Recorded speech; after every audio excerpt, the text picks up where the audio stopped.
नमस्कार बच्चों। तो अब चलते हैं हिंदी की कक्षा में। बच्चों, हम पढ़ रहे हैं पूरक पुस्तक बाल महाभारत कथा और आज इस वीडियो में हम पढ़ेंगे इसका 24वां अध्याय विराट का भ्रम।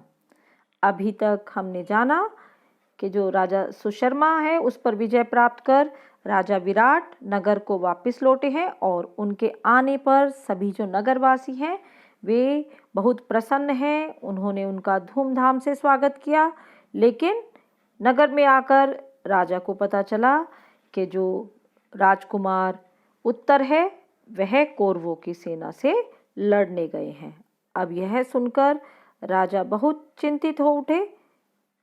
उन्होंने यह सोचा कि जो कौरवों की सेना है वह तो बहुत विशाल और समृद्ध सेना है, तो वे एकदम से ही चिंतित हो उठे और राजा को इस प्रकार दुखी देखकर कंक ने उन्हें दिलासा दिलाया कि आप राजकुमार की चिंता ना करें, बृहन्नला सारथी बनकर उनके साथ गई हुई है। कंक इस प्रकार बातें कर ही रहे थे कि इतने में जो दूत थे जो उत्तर राजकुमार उत्तर ने भेजे थे, उन्होंने आकर समाचार दिया कि राजकुमार जीत गए हैं और जो कौरव सेना है वह तितर बितर कर दी गई है, गाय छुड़ा ली गई हैं। और यह समाचार सुनकर मानो जो राजा विराट हैं वे आंखें फाड़कर देखते ही रह गए। उन्हें विश्वास ही नहीं हुआ कि उनका अकेला राजकुमार एक पुत्र कौरवों को कैसे जीत सकता है। पुत्र की विजय हुई यह जानकर विराट आनंद और अभिमान के मारे फूले नहीं समाये। उन्होंने दूतों को असंख्य रत्न और धन पुरस्कार के रूप में देकर खूब आनंद मनाया। इसके बाद राजा ने प्रसन्नता से अंतःपुर में जाकर कहा, सैरंध्री, चौपड़ की गोटे लो तो जरा ले आओ, चलो कंक से दो दो हाथ चौपड़ खेल ले। वे खुशी के मारे पागल से हुए जा रहे थे। उन्हें समझ ही नहीं आ रहा था कि अपने आनंद को वे कैसे व्यक्त करें। दोनों खेलने बैठे। खेलते समय भी बातें होने लगी। देखा राजकुमार का शौर्य, विख्यात कौरव वीरों को मेरे बेटे ने अकेले ही लड़कर जीत लिया। ऐसा विराट ने कहा। अब जो युधिष्ठिर थे कंक के वेश में, वे कहने लगे कि निसंदेह आपके पुत्र भाग्यवान हैं, नहीं तो बृहन्नला उनकी सारथी बनती ही कैसे। और कंक का यह उत्तर सुनकर जो राजा विराट है वे झुंझला गए और बोले, आपने भी क्या यह बृहन्नला की रट लगा रखी है? मैं अपने कुमार की विजय की बात कर रहा हूँ और आप उसके सारथी की बड़ाई कर रहे हैं। अब युधिष्ठिर ने अब बृहन्नला का नाम लेकर जैसे ही कुछ कहना चाहा तो राजा से रहा ना गया।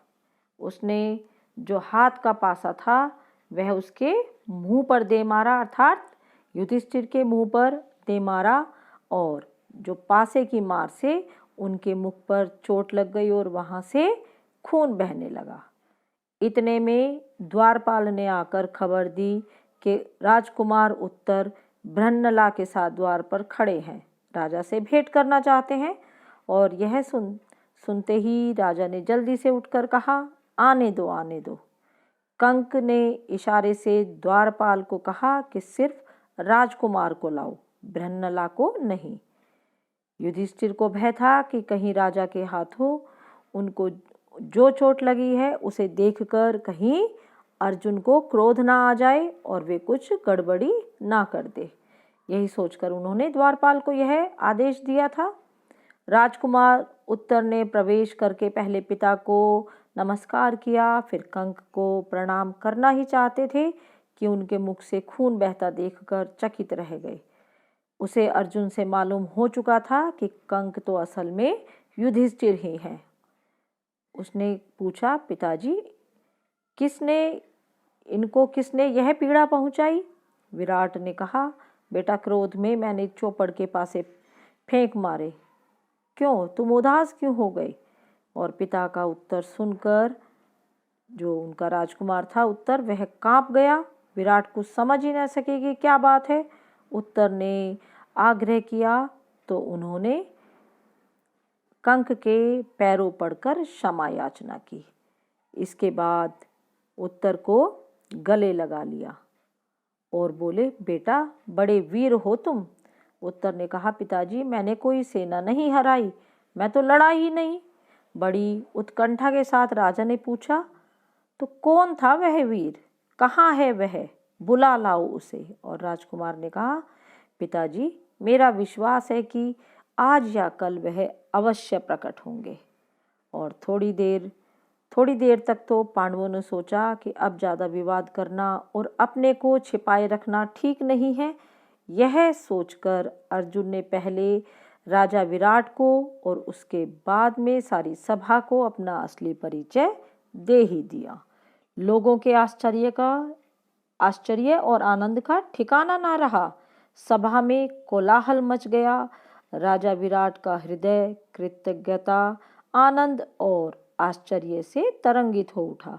राजा ने कुछ सोचने के बाद अर्जुन से आग्रह किया कि आप जो उनकी पुत्री है उत्तरा, उससे विवाह कर ले। अर्जुन ने कहा, राजन आपकी कन्या को मैं नाच और गाना सिखाता रहा हूँ, इस कारण वह मेरी शिष्या है और वह मेरी बेटी के समान है। इस कारण यह उचित नहीं है कि मैं उसके साथ विवाह करूं। हाँ, यदि आपकी इच्छा हो तो आप मेरे पुत्र अभिमन्यु के साथ उसका विवाह कर सकते हैं। और इस प्रकार राजा विराट ने यह बात मान ली और उसने इसके कुछ दिनों बाद दुर्योधन के दूतों ने आकर युधिष्ठिर से कहा कि कुंती पुत्र महाराज दुर्योधन ने हमें आपके पास भेजा है। उनका कहना है कि उतावली के कारण प्रतिज्ञा पूरी होने से पहले अर्जुन पहचाने गए थे। अब भी जो दुर्योधन था वह अपनी उसी बात पर अड़ा हुआ था कि प्रतिज्ञा, अभी जो वनवास की अवधि थी वह समाप्त नहीं हुई थी और अर्जुन उससे पहले ही पहचान लिए गए थे। इसलिए आपको 12 वर्ष का और वनवास पूरा करना होगा।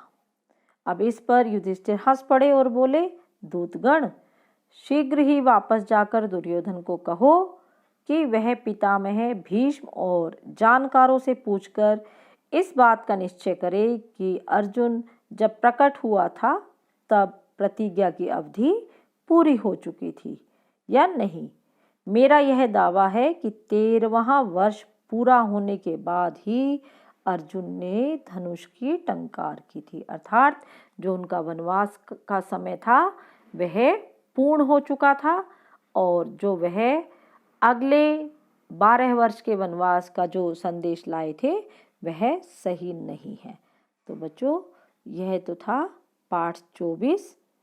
अब आज की कक्षा यहीं समाप्त होती है। धन्यवाद। शुभ दिन।